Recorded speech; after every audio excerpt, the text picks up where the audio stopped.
Have you ever felt trapped between who you should be and who you really are?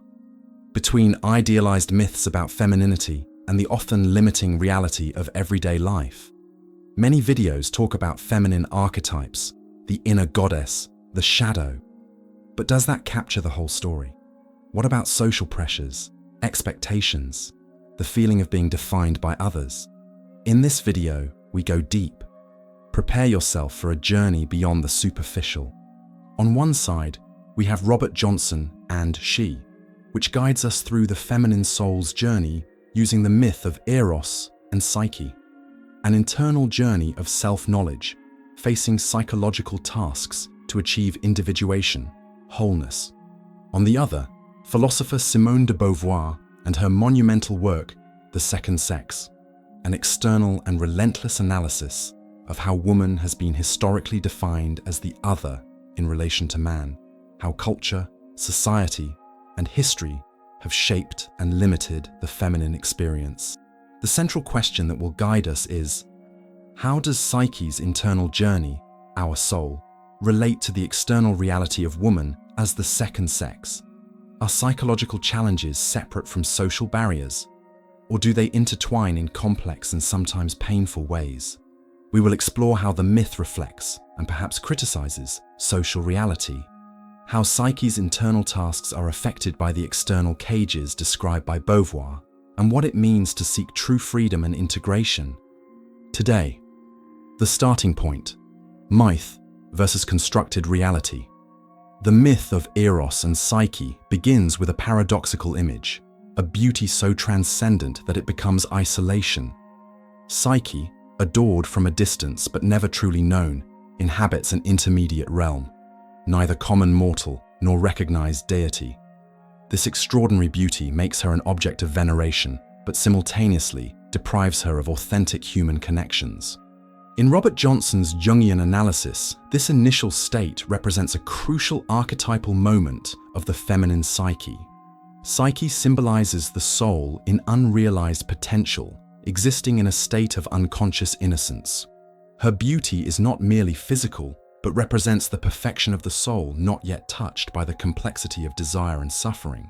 Johnson sees this moment as fundamentally natural, feminine receptivity, awaiting the transformative encounter with the masculine principle, represented by Eros. This passive receptivity is interpreted in Jungian psychology as an expression of the anima, the archetypal feminine principle that inhabits the collective unconscious. Femininity, in this reading, possesses an intrinsically receptive quality, not due to inferiority, but as essential complementarity to the active masculine principle. Psyche waits, not because she was conditioned to wait, but because this is the natural movement of the soul seeking completeness. However, when we confront this interpretation with Beauvoir's relentless analysis, a fundamental contradiction emerges. What Johnson considers a universal psychic pattern, Beauvoir exposes as an artificial and oppressive social structure. For Beauvoir, woman is not born passive. She is systematically made passive through an intricate system of social conditioning that begins at birth and continues throughout life. One is not born, but rather becomes a woman, writes Beauvoir, challenging the notion of a predetermined feminine essence. Femininity would not be an expression of intrinsic nature, but a construct meticulously elaborated through generations of social expectations, educational restrictions, and economic pressures. Feminine beauty, far from being merely an aesthetic quality, functions as a complex social mechanism, simultaneously a valuable capital in the marriage market and a trap that reduces woman to an object.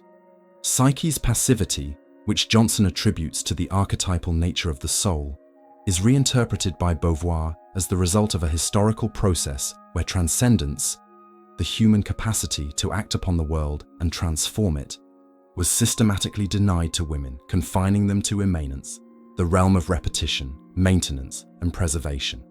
Woman does not wait because her soul is naturally receptive, but because she has been conditioned to believe that her destiny depends on being chosen, not on choosing. Here emerges a profound question. Is the myth of Psyche describing a universal psychological truth, or is it, in its very narrative structure, reflecting and possibly reinforcing patterns of social oppression. If myths emerge from the collective unconscious, as Jung postulates, wouldn't that unconscious also be permeated by the power structures that shape society?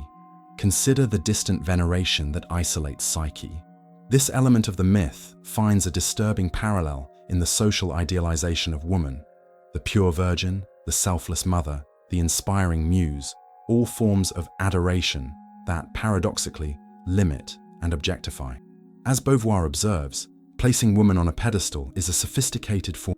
The untouchable goddess is also the prisoner of her own idealized perfection. This tension between archetype and social construction confronts us with a disconcerting possibility. What if what we consider as deep psychological truths are in part internalizations of social structures? What if the collective unconscious, though universal in its existence, is culturally shaped in its content?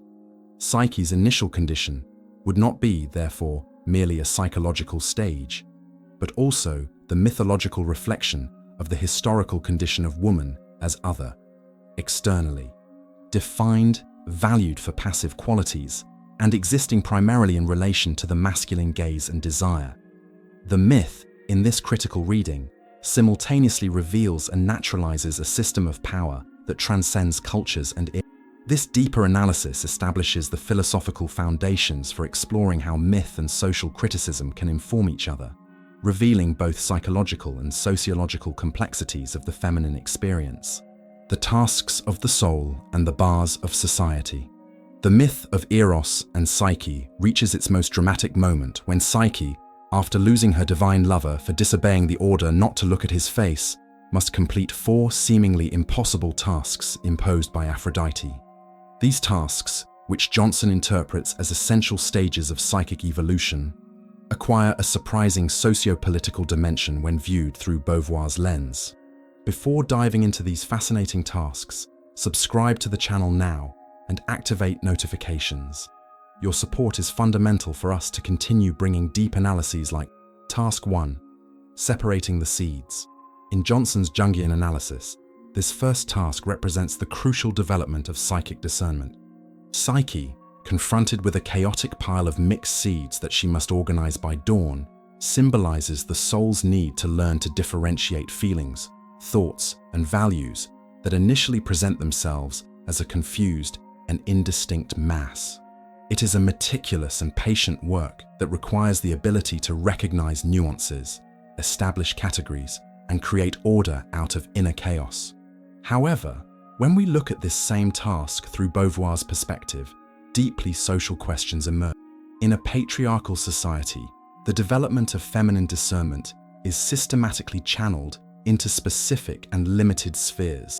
Woman is encouraged to develop acute discernment in the domestic and relational realm, distinguishing subtle flavors, perceiving emotional needs, anticipating family conflict, while her analytical and critical thinking in the public, philosophical, or political domain is often discouraged or devalued. The truly Herculean task for the contemporary woman is not just separating the seeds from the chaotic pile, but discerning which desires are authentically hers and which were implanted by socialization. How to distinguish between genuine vocation and internalized expectation, between legitimate ambition and compensatory reality. This separation requires a double consciousness, psychological and sociological. Task 2. The Golden Fleece of the Solar Rams. Johnson interprets this task as the necessary confrontation with aggressive and assertive energy, traditionally associated with the masculine principle. Psyche must collect the golden wool from wild and violent rams that would kill anyone who confronted them directly. The wisdom of the task lies in the approach. Instead of direct confrontation, Psyche learns to wait for the right moment, twilight, when the rams calm down, and to collect the wool that got caught in the bushes. This strategy symbolizes the feminine psyche's need to integrate qualities of assertiveness and power without self-destruction. In Jungian language, it represents the healthy development of the animus, the inner masculine aspect, without being dominated by it or destroyed in the attempt to confront it directly. But when Beauvoir examines social structures, this task gains disturbing political dimension. Patriarchal society historically punishes feminine assertiveness with devastating labels. The assertive woman becomes bossy, hysterical, masculinized, or unfeminine. The woman who seeks power, the golden wool, faces not just metaphorical rams, but concrete institutions designed to exclude her. The solar rams represent power structures that are simultaneously valuable, golden, and dangerous. Psyche's strategy, waiting for the right moment and approaching indirectly, tragically reflects the survival strategies that women have historically developed. The need to navigate masculine power systems without appearing threatening, to obtain influence without openly challenging the established hierarchy. The crucial question emerges: how healthy is this adaptation from a psychological standpoint? Is this indirect approach an archetypal wisdom or an accommodation to oppression? And more importantly, can Jungian individuation be fully realized when social structures require women to remain in the shadows, collecting only the remnants of power that the rams leave behind? Task 3. Water from the river Styx. In the third task, Psyche must collect water from the river Styx, the river of death, that descends to the underworld. Johnson interprets this as the soul's need to dive into the depths of the unconscious, to seek the water of life, meaning vitality, wisdom, in places dangerous and inaccessible to the common ego. Significantly, this is the first task that Psyche cannot accomplish alone. She needs the help of Zeus's eagle, which Johnson interprets as a superior intuition or transcendent perspective. The eagle, which flies high and sees far, represents an expanded consciousness that can access the depths without being destroyed by them. When we analyze this through Beauvoir's lens, we find an impressive parallel with the historical difficulty of women in the true sources of knowledge and transcendence. Just as the river Styx is protected by steep cliffs and dragons, the institutions that govern access to political, economic, and symbolic power have historically been guarded against feminine participation. The social water of life, advanced education, political participation, economic autonomy, sexual freedom, was systematically kept out of women's reach. When Beauvoir speaks of woman confined to immanence, the realm of repetition, maintenance, and preservation, and prevented from exercising transcendence, the human capacity to act upon the world and transform it, she is describing precisely the impossibility of accessing the waters that would nourish a full existence. The eagle that helps Psyche finds its historical parallel in the allies and movements that helped women overcome institutional barriers, from enlightened mentors to collective social movements. The message is clear. Certain barriers cannot be overcome individually. Some rivers require external help or structural changes to be accessed. Task 4. Persephone's Beauty Box. In the last and most dangerous task, Psyche must descend to the underworld itself to fetch a bit of Persephone's beauty in a box. Johnson sees this as the necessary confrontation with shadow and mortality, the deepest and most frightening aspect of the Psyche faces not only the fear of death, but also the temptation of superficial beauty. When she opens the box, disobeying instructions again, she falls into a death-like sleep. This task represents the danger of vanity and excessive preoccupation with external appearance at the expense of inner beauty and wisdom. The deathly sleep symbolizes the psychic stagnation that occurs when we value only the surface. Through Beauvoir's social analysis, this task reveals the cultural obsession with feminine beauty as an extraordinarily effective mechanism of social control. Patriarchal society not only values feminine beauty above almost all other qualities, but also inexorably associates it with youth, thus creating an inescapable temporal trap. The beauty box that culture offers to women contains a slow poison, the message that their value diminishes with age, that their relevance depends on their appearance, that their substance is secondary to their surface. Psyche's death sleep reflects the symbolic and social death that awaits the woman who ages or who refuses to prioritize her appearance in a society that primarily defines her by it. The descent to the underworld thus acquires an additional dimension. It also represents the necessary confrontation with the value system that places feminine beauty at the center. but simultaneously uses it as an instrument of control. To truly awaken from this sleep, woman needs not only psychological self-knowledge, but political awareness about how her relationship with her own appearance has been shaped by external forces. The deepest point of this comparative analysis is that the Jungian journey of individuation and the struggle for social liberation are inseparable for the contemporary woman. The internal tasks demand external struggle, and vice versa. The separation of seeds requires discernment that is not only psychological but political. Collecting the golden wool requires not only integration of the inner animus, but confrontation with external power structures. The water from the river Styx cannot be reached without challenging the institutional barriers that limit feminine access to sources of transcendence.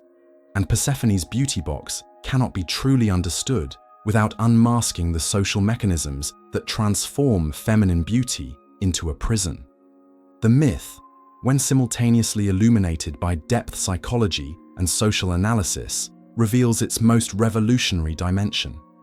True feminine individuation is, inevitably, a political act, and true social liberation simultaneously demands a profound transformation of the psyche. The sacred marriage versus existential freedom. The conclusion of the myth of Eros and Psyche represents one of the most luminous endings in classical mythology. After completing all the tasks imposed by Aphrodite, Psyche not only reunites with Eros, but is elevated to immortal status by the gods, culminating in a divine marriage and the birth of her daughter, appropriately named Voluptas, pleasure. The union with Eros and deification. In Robert Johnson's Jungian reading, this transcendent ending symbolizes the pinnacle of individuation, the realization of psychic wholeness. The sacred marriage, Hieros Gamos, represents the successful integration of feminine and masculine principles within the psyche. Psyche is no longer the innocent and passive young woman from the beginning of the myth, nor the desperate servant of the intermediate tasks. She is now a goddess in her own right, united with Eros in divine equality. This elevation to divine status should not be understood literally, but as a metaphor of profound psychic transformation. Psyche's immortality represents access to the timeless dimension of the self, the transcendence of ego limitations. The marriage with Eros symbolizes the reconciliation of internal opposites, the integration of anima and animus, of conscious and unconscious. The birth of voluptas, pleasure, as the fruit of this union suggests that individuation does not lead to a state of asceticism or detachment, but to a renewed capacity for genuine pleasure, the authentic joy that emerges when internal conflicts are resolved and psychic energy flows freely. It is not the pleasure of immediate ego gratification, but of the profound encounter with meaning. In this perspective, the sacred marriage represents mature love, not just between external people, but primarily as an internal reality. It is the capacity to love completely, integrating both light and shadow, both vulnerability and strength. The conquest of transcendence. When we examine this same outcome through Beauvoir's existentialist philosophy, radically different meanings emerge. For Beauvoir, the ultimate goal of the feminine journey is not marriage, even if metaphorical, but the conquest of transcendence and autonomous subjectivity. Transcendence, in existential philosophy, refers to the fundamentally human capacity to project oneself beyond the given, to transform reality through conscious action, to continuously define oneself through choices and projects. It is the opposite of immanence, the state of being in itself, confined to the repetitive and the given. Historically, argues Beauvoir, men monopolized transcendence while women were confined to immanence, the realm of repetitive everyday life, maintenance, preservation. True feminine liberation requires that woman cease being the other, the object defined in relation to the masculine subject, to become herself a full subject, capable of self-definition and self-projection in the world. In the Beauvoirian perspective, Psyche's deification has less to do with harmonious union and more with the conquest of radical autonomy. Becoming immortal would mean woman fully assuming her condition of being for herself, defining her own values, projects, and meanings, instead of deriving them from her relationship with men or with social expectations. Crucially, this conquest of transcendence does not necessarily come through relationship with a partner, but through one's own action, consciousness, and engagement with the world. True freedom, for Beauvoir, is not found primarily in internal harmonization, but in the capacity to act in the world and transform it. Dialogue and tension. A possible synthesis? These two visions of the ideal outcome of the feminine journey, Jungian psychic integration and Beauvoirian existential freedom, initially seem irreconcilable. However, a deeper dialogue reveals complex and potentially complementary relationships. The first provocative question: would the Jungian sacred marriage be the result of Beauvoirian existential freedom? Or would existential freedom be the precondition for psychic integration? In other words, does woman need to first conquer her social and autonomous freedom to then achieve internal integration? Or is it internal integration that enables true freedom? Historical evidence suggests an ambivalent answer. On one hand, women in situations of extreme social oppression frequently find difficulties in realizing their full individuation. The psychic energy necessary for inner work is constantly drained by the struggle to survive or resist external pressures. On the other hand, we find notable examples of women who achieved profound psychic integration even in extremely restrictive circumstances. Medieval mystics, artists who transcended social limitations, thinkers who formulated revolutionary visions despite institutional barriers. Perhaps the relationship is dialectical. Each step towards social freedom facilitates greater psychic integration, and each advance in psychic integration strengthens the capacity to fight for freedom. A second crucial question: is it possible to achieve Jungian psychic wholeness without Beauvoirian social and existential freedom? Can an inner goddess inhabit a social prisoner? The answer seems to be that psychic integration without external freedom would be, at best, partial and continuously threatened. A psyche who has achieved psychic divinity but remains socially confined would be an incarcerated deity, internally illuminated but unable to fully manifest her light in the world. The image evokes the tragic fate of many women throughout history, possessing extraordinary capacities and visions, but prevented from fully realizing them by social barriers. The inner wholeness may exist, but remains frustrated in its outer expression. Finally, we face the most fundamental question: what is truly the final goal? The Jungian harmonious union or the Beauvoirian autonomous freedom? The sacred marriage or existential transcendence?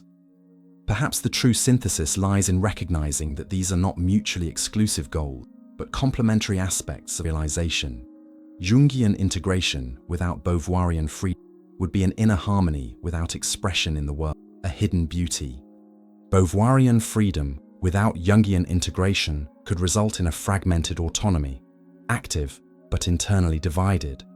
The ideal outcome, suggested by the combination of these perspectives, would be a woman who has achieved both the integration of her internal aspects and the freedom to define an neither harmonization without freedom, nor freedom without harmonization, but a dynamic synthesis in which inner wholeness fuels external action, and external action enriches and deepens inner wholeness. In this integrated reading, Psyche's deification simultaneously represents the conquest of psychic integrity. She becomes immortal, not only as a symbol of archetypal integration, but as a metaphor of the woman who has transcended both internal and external limitations, becoming fully the subject of her own life and creator of her own meaning, towards the integrated and free woman. We've reached the culminating point of our exploration, the encounter between depth psychology and existential philosophy, between Jung and Beauvoir, between myth and social reality. What we've discovered is that the feminine journey is extraordinarily complex, woven with threads both internal and external, psychological and social, archetypal and historical. To ignore either side of this equation is to remain with an incomplete and potentially harmful view. Psychology without social consciousness can pathologize what is in fact a healthy response to oppression. Social criticism without deep psychological understanding can underestimate the power of unconscious patterns that persist even after changes in external structures. What we often call immature femininity deserves a critical rereading. It's not just about unintegrated archetypes or uncompleted psychological tasks, as a purely Jungian reading would suggest. Often, what we see as psychological immaturity is, in fact, a development blocked or distorted by oppressive social conditions, the effect of contradictory expectations, limited opportunities, and internalized messages that undermine self-confidence and autonomy. A woman who seems dependent or passive is not simply expressing an undeveloped archetypal pattern. She may be responding rationally to a system that punishes her ints and assertiveness. A woman too concerned with her appearance is not necessarily fixated on a primitive narcissistic stage. She may be strategically navigating a world that continues to value women primarily for their beauty and youth. True maturity and depth for the contemporary woman comes, therefore, from a dual courage: the courage to undertake both the inner and the outer journey. The inner journey involves genuine psychic work, self-knowledge, shadow integration, confrontation with difficult aspects of the unconscious, development of discernment and wisdom. These are Psyche's tasks that we all face, regardless of gender, but which acquire specific colorations in the feminine experience. The outer journey demands equal commitment, questioning limiting norms, challenging imposed boundaries, recognizing social conditioning, and actively seeking autonomy and freedom in the real world. It is the continuous struggle to transform oneself from other to full subject, as Beauvoir so eloquently advocated. What the myth of Psyche teaches us, when read through these complementary lenses, is that these journeys are not separate. They intertwine, inform each other, sometimes obstruct each other, other times potentiate each other. It is a constant work of consciousness and action, of looking inward and outward simultaneously. Psyche, at the end of her journey, not only unites with Eros and becomes immortal, she gives birth to voluptas, pleasure. Perhaps this is the true fruit of integration, not just internal harmony or external freedom in isolation, but the deep and authentic pleasure that emerges when we can be fully who we are, both psychically and socially, without fragmentation or division. Each woman, in fact, each person, traces their own path in this double journey. There is no single model or infallible recipe. What matters is the awareness of this complexity, the refusal of simplistic solutions, and the courage to confront both the internal dragons and the external barriers. What do you think about this connection between psychology and society in the feminine experience? Leave your opinion in. Subscribe to the channel for more content that seeks depth and transformation. And if this video made you reflect, leave your like and share it with other people who might benefit from this discussion. For those who wish to delve even deeper, I suggest reading She by Robert Johnson and The Second Sex by Simone de Beauvoir. Works that, together, offer us a more complete and transformative vision of the human journey.